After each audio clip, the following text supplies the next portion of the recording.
Hello and hello. Welcome back to the Undisputed Champ YouTube boxing channel. Thank you for coming back. If you like the videos, please hit the subscribe button, please hit the like button and share the videos. Guys, let's get into the video of today. And today, I want to talk about what's been going wrong with British fighters. What has been going wrong with British fighters? So recently, I would say from about end of November, December onwards up until now, British fighters have been taking some heavy L's to overseas competitors, and in some cases, older British fighters. And it's a worrying trend.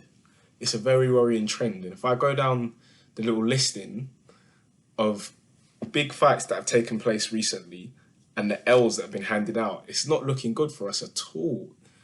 It's not looking good for the British fight scene, and it's not looking good for British fighters. If we start with the Daniel Dubois fight versus Joe Joyce, yes, both of these are British fighters, but Daniel Dubois was the young upstart prospect, and Joe Joyce, even though his record wasn't that deep, Joe Joyce is age 34. Like, he wasn't supposed to win this fight, but he came out with a W. So very big L for Daniel Dubois. And if you want a further breakdown, I did do a post-fight of that on my channel. Then we have Luke Campbell versus Ryan Garcia. Luke Campbell goes overseas, looking like he can do something, has the better experience, but ends up getting stopped. Then you can go on to Callum Smith versus Canelo. Yes, Callum Smith is the underdog, but he had the height, he had the reach, he had the weight, and some people were saying before the fight he had the power. Went out there, completely and utterly shat the bed, and came out not on a knockout defeat, but just completely being outclassed. He went into his shell and pretty much disappeared in the fight. Then we have Josh Warrington versus Lara. Josh Warrington, the heavy favourite. This was supposed to just be a stepping stone fight onto bigger and better things for him. Ends up getting knocked out and stopped. The worrying trend continues, guys. Then we have Josh Kelly. He was one of Matchroom's big upstarts. They were pushing him. This was his step-up fight to take him on to the next level, to really propel his career against David Avanesyan. Ends up getting stopped, and ends up getting taken out of there. And I'm worried Lawrence Okolie is up next. He's got his fight against Glowacki for the Cruiserweight World title. If he loses that, that's another one, all on the bounce, one after the other, after the other, after the other. What is going on with British fighters? When we historically look at British fighters, they've never been the best nation when it comes to boxing. It's only recently that we've started to get a lot of success with people like AJ. When we went through pretty much a little bit of a golden era, like when AJ was a world champ, Lee Selby was a world champ, Terry Flanagan was a world champ. We had Carl Frampton was a world champ. The British fighters were really on top. Callum Smith was a world champ, George Groves was a world champ, James DeGale was a world champ, Carl Froch was a world champ, and it was a good little run. But right now, it just doesn't look good at all. And there's a few issues to why British fighters are going through such a lull and such a kind of a downturn. And I think it stems back to training. If we look at certain fights as examples, Josh Kelly's trained by Adam Booth. Adam Booth is one of the top trainers in the British scene, but he teaches a specific style which relies on athleticism. Josh Kelly has athleticism. But unfortunately, what Josh Kelly lacked was experience. And I don't think Adam Booth could give him that experience. Like, he didn't show him different styles. And that's what we're lacking in our training methods in the UK, different styles. That's why I would love to have seen Josh Kelly go over to America and use that athletic style he had. He likes to keep his hands down low. I'm not a fan of keeping your hands low, but if you're going to do that, then it'd be great for you to go to the American gyms and learn that style a bit more, learn that style better. Where they teach they've got fighters over there who teach that style amazingly well.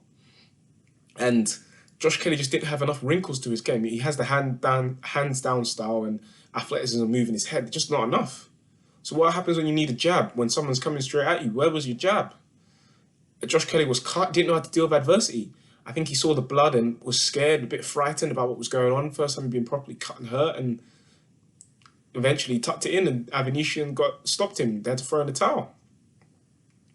Then we can look at guys like Josh Warrington again. These guys don't have wrinkles in their game. Like Josh Warrington, he's quite an exciting fighter. He hasn't got that much pop in his punches, but an exciting fighter. And someone, again, I would love to have seen to go to America.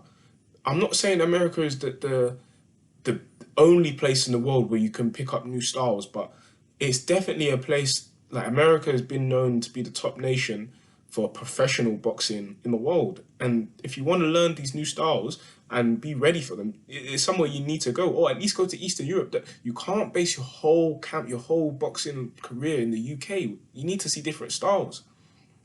And Lara, the Mexican who came over, he's got that typical Mexican style, come forward, hard punching, and got Warrington out of there. Warrington didn't know how to deal with that style. We can look at someone like Daniel Dubois, wasn't experienced enough for Joe Joyce, got hurt and he didn't know what to do. A damning indictment on his trainer who hadn't prepared him for certain circumstances. And when it was getting deep in there, I overheard the trainer in the corner saying, Daniel, we're in the fight now. No, it's not time for Daniel, we're in the fight now. Daniel should have known he was in a fight from training camp. Like, what is going on with the trainers? Ugh. I look at Callum Smith. I've never liked Joe Gallagher's style with the high guard, walk forward, stick out, straight jab and a straight right hand, and that's it. No wrinkles, nothing. Callum is the typical straight up and down, no special effects, as Floyd said. Straight up and down, no special effects. Very basic fighter. And he had all the tools to make Canelo's night difficult. Height, reach, considerable height and reach. And he has power, but he just didn't know how to use his attributes properly against a skilled fighter, and he got outclassed and he got embarrassed in there. That's the worst performance other than Rocky Fielding, another British fighter, that I've seen put up against Canelo. Like Amir Khan put up a much better performance against Canelo than Callum Smith did, and Amir Khan could only dream of having the physical attributes that Callum Smith had. When I look at Luke Campbell, okay, Luke Campbell, he did drop Ryan Garcia in there. Whether or not you should have hopped on him is a question for another day. But Luke Campbell, he could have had a bit more to his game, I think. He could have known how to deal with certain situations better. So dropping a fighter, okay, he held back and tried to see if he could drop him again. But maybe if he'd been in a few more different experiences in his career, he could have known, okay, this is the time to hop on. But Luke Campbell, out of all the losses, is the one I probably get onto the least, because he did show me something different there. And he's been in there with Lomachenko. He didn't get outclassed. He looked like he belonged there. But the other fighters, there's no excuse for what's going on. Like, the training efforts, not poor. And I also think they're lacking a bit of grit. They've not been in enough situations. They've not been in enough environments. It's all been too clean. Like, especially for Josh Kelly, it's just been too clean, too pristine. He's had an antiseptic wipe over his career thus far. Knockover jobs, fights that he was always supposed to win. And then when it started to get a little bit difficult, when he fought the American in his last fight before this one, a little bit of adversity, picks up a draw. And we're thinking, Josh Kelly, what's going on? Steps up against David Avanesian and gets stopped. So we need to, when we're building these fighters, we can't be giving them these clean, nice sort of come-ups. We need to have them in adversity. And that means they're going to get hurt. And that means a lot of them are going to drop by the wayside. But the ones that get to main event, Sky, main event, BT, these are supposed to be our cream of the crop guys. These are supposed to be the guys that, when I talk to my friends who are from other countries, like my American friends or my friends from Europe, I can tell them these are the fights you need to look out for. When I'm talking to people from Africa and I'm saying, in the UK, we've got some fighters that you need to look out for, I want them to be our main events. I don't want them to get to main event status and they're taking huge L's to fighters that they should be beating, or at least be being competitive in that. That's another issue. A lot of these fighters weren't even competitive in their fight. Josh Kelly as soon as it started getting a bit bleak for him, wasn't competitive anymore. Josh Warrington wasn't competitive. Callum Smith, completely uncompetitive. The Dubois fight was competitive, but then the jab just busted his head in. And the Luke Campbell fight, that was competitive until Ryan Garcia killed his body. So it's just a video just to say what's going on with our British fighters. I'm hoping that some of the trainers who have seen the recent results start to look at themselves and think, okay, we're going to be a bit different over here. We're going to expose our fighters to as much as we can, as early as we can. And if they can get through that, if they can get through the fire, the belly of the beast, we know we've got something special here. But yeah, thanks for listening, guys. More videos to come as always. Say.